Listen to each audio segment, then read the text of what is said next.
Si Chloe usa ka bata nga wala magtinarong sa iyang pag-eskwela.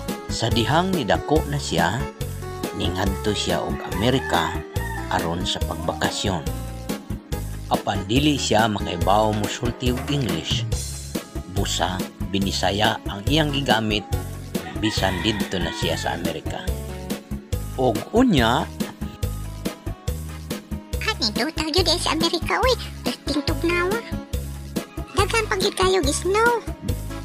Unya, ang problema kay wa ko katultol sa balay ni Mami Iday.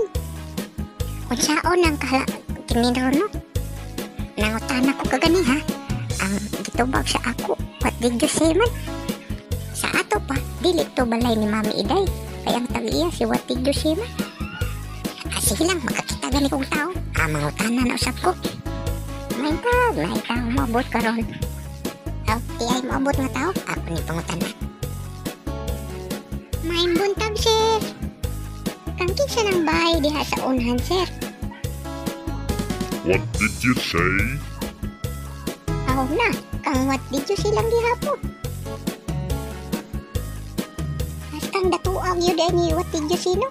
Bisag asa, iya mang tanan, siya'y tag-iya. Sige lang, padayon lang ko sa paglibot-libot. Hinaot po nga akong gituplagan ang bahay sa akong Mami Iday.